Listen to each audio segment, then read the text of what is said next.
Books on Tape presents Late for the Wedding by Amanda Quick, read by Josephine Bailey. Chapter 1. The first indication he got that his carefully laid plans for the night were doomed came when he opened his bedchamber door and found Cleopatra standing in the hallway. "Bloody hell," he said very softly. "I was expecting Minerva." His long-anticipated vision of a night of passion spent in a comfortable bed with his lover and occasional business partner, Lavinia Lake, faded into a hazy mist. His past had come back to haunt him at a most inconvenient moment. "Hello, Tobias." The woman in the hall lowered the green and gilt mask attached to the little gold post in her hand. The cobra diadem that graced her long, elaborately braided black wig gleamed in the light of a nearby wall sconce. Wry amusement lit her dark eyes. "It has been a long time, has it not? May I come in?" It had, in fact, been 3 years since he had last seen Aspasia Gray, but she had changed very little.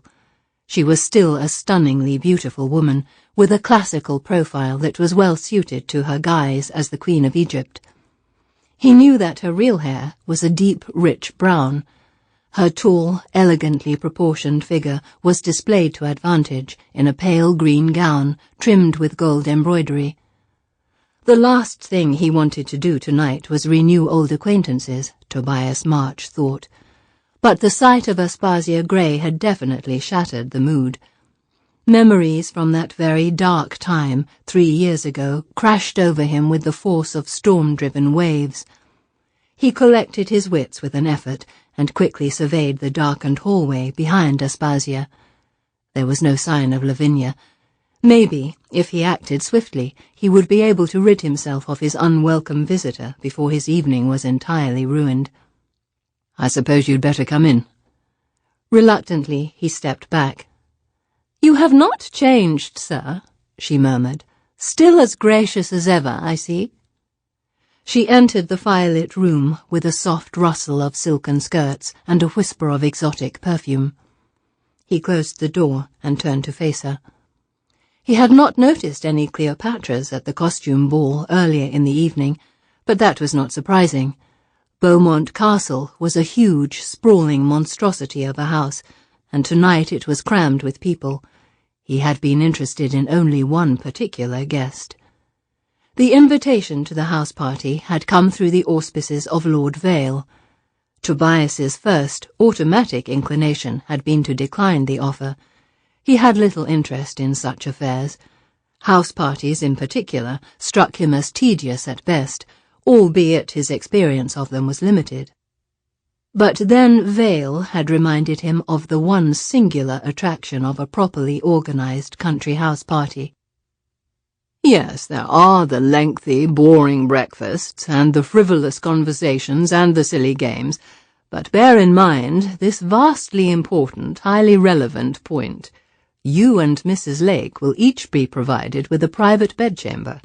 Furthermore, no one will pay the least attention to which of those bedchambers you decide to occupy at night. Indeed, the true objective of a well-planned house party is to provide ample opportunities of that sort." The reminder of the true nature of a large house party had struck Tobias with the force of a lightning bolt. When Vale, who had no intention of attending the Beaumont affair, graciously offered the use of one of his private carriages for the journey, Tobias had felt himself inspired. He had been surprised, not to say greatly relieved, when Lavinia agreed to the plan with very little fuss.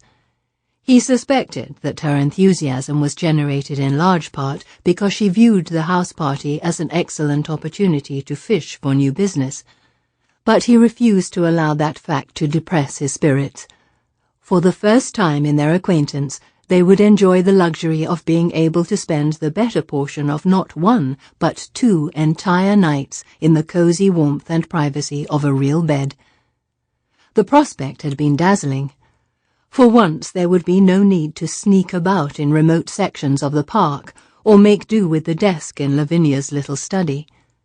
For 3 glorious days he would not be obliged to rely on the benevolent graces of Lavinia's housekeeper, who could sometimes be persuaded to take herself off to shop for currants when he came to call. He certainly savoured the all-too-brief encounters alone with Lavinia in town, but those occasions, stimulating though they were, tended to be rushed and occasionally nerve-wracking. The weather had a nasty habit of delivering rain on afternoons when he chose the park for a tryst, and one never knew when Lavinia's niece, Emmeline, might select an inopportune moment to return home. There was also the unpredictable nature of the business in which he and Lavinia were engaged. When one offered one's services to persons who wished to commission private inquiries and investigations, one never knew when a client might knock on the door. He looked at Aspasia. "What the devil are you doing here? I thought you were in Paris." "I am well aware that you have a tendency to be blunt to the point of rudeness on occasion, Tobias, but surely I deserve a warmer welcome from you. It is not as though I am only a casual acquaintance, after all." She was right, he thought. The two of them were forever linked by the events of the past and by a dead man named Zachary Elland. "My apologies," he said quietly. "But the truth is, you have caught me very much by surprise. I did not see you this afternoon when the other guests descended on the castle, nor did I notice you at the costume ball tonight." "I arrived quite late, after the evening festivities had commenced. I saw you at the ball, but you were preoccupied with your little red-headed friend." Aspasia stripped off her gloves with languid grace and held her hands out to the fire. "Who on earth is she, Tobias? I would not have said that she was your type." "Her name is Mrs. Lake." He did not bother to conceal the edge to his words. "Ah, I see." She looked down into the flames. "You are lovers?" It was a statement, not a question. "We are also business partners," he said evenly, "on occasion."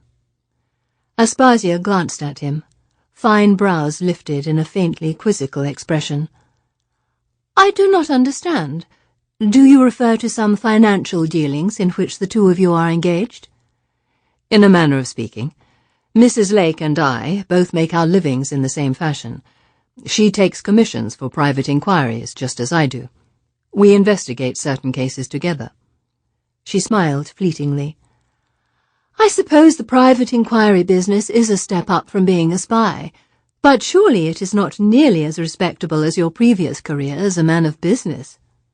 "I find it suits my temperament." "I will not ask how your partner made her living before she went into this odd profession." Enough was enough, he thought. There were limits to one's obligations to old acquaintances.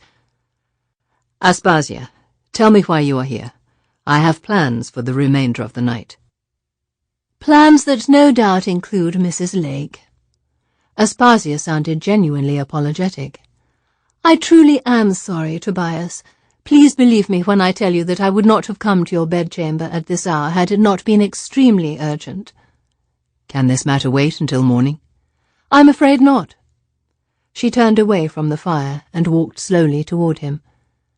Aspasia was a woman of the world.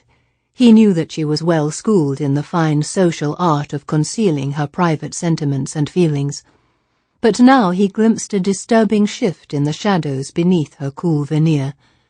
He had seen that same emotion often enough in others to recognize it instantly. Aspasia Gray was afraid. "What is wrong?" he asked, somewhat more gently this time. She sighed. "I did not come here to spend a few days rusticating in the country.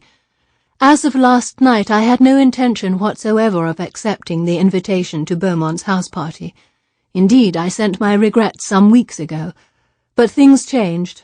I am here now because I followed you, sir." He glanced at his pocket watch lying on the dressing table and saw that it was nearly 1 o'clock in the morning. The house had settled down for the night. In a few minutes, Lavinia would knock on his door. He very much wanted to get rid of Aspasia before that happened. "Why the devil did you chase all this way after me?" he asked.